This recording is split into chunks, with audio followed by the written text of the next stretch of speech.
The purpose of this screencast is to become familiar with the basics of how to create a Padlet and share it with students in a classroom setting. So the first thing you'll do is go to Padlet.com, and if you don't already have an account, you can sign up through Google, and it's free. Since I already have an account, I'll go ahead and log in. Log in with Google. And once you're logged in, it will take you to your dashboard where any Padlets you create will all be housed in this space. So you can see some of the Padlets that I've made in the past over here. So I'm going to go right up here to make a Padlet to create a new one. And the first thing I'll decide is what format I would like my Padlet to have. So there are several options here, and each one has a brief description, and also you can choose to preview to see what that would look like in an actual Padlet.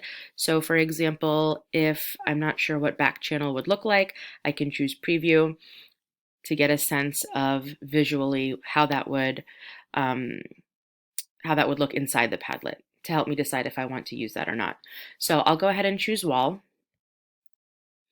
And it defaults to a background and a title and a description that is just pre-filled in, but all of these pieces can be customized. So you can choose to use a Padlet in a variety of ways: checks for understanding, surveying students, a discussion forum. So I'm just going to create a space for students to ask questions. So questions, Padlet, and you can leave the description blank or put an extra set of directions there. It's up to you. So I'll say this is a space for asking and answering questions. And as I scroll down, I have a few more customizable details. I can change the background if I want to, so I'll click on wallpaper, and we'll just keep it really simple. So I'm going to go to solid colors, and let's just go with this one. And then I can go back, and for attribution, it says display author name above each post. I'm going to turn that on because that way, if students don't remember to add their name, it will be done automatically for them. You can choose how you want your posts to appear. I'm going to change it to go chronologically from oldest to newest.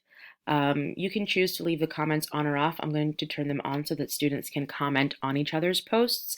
And then for reactions, I'm going to leave this function off, but just to show you really quickly, there are a couple of different choices here. If you want to allow students to like each other's posts, you could turn on the like option, or if you were giving it some type of grade, you could choose that. So I'm just going to leave it at none for right now. And then there are fonts here. You can choose a color scheme. And then when I click next, it says I'm all set and I can start posting. So once the Padlet is created, this is essentially an online space where students can, it's almost like a virtual sticky note board. That's kind of how I think of it. If a student wants to ask a question, for example, they can either click the plus sign down in this bottom corner or double click anywhere inside the Padlet and a box will show up. So it's already got my name there. My title might be my actual question, or I could just click and write something. You can decide how you want the formatting to be. So maybe I have a question about math, and then post the question. We'll just say, how do I get to the math activity for today? And then once you click outside of the box, there it is. Students can comment, and since you're the creator of the Padlet, you have the authority to delete any or make changes or edits to any of them once students have posted. So now that the Padlet is created, you want to be able to share it with your students. So when you come up here to the share button, it defaults to keeping your Padlet secret, which means that it cannot be found if searched for online, which is good. And I'm just going to leave it at that. And anyone with the link can write in the Padlet, which is exactly what I want. And then from these options here, I'm going to choose to copy the link to the clipboard, and then I can go ahead and paste it into whatever space, students will be able to access it.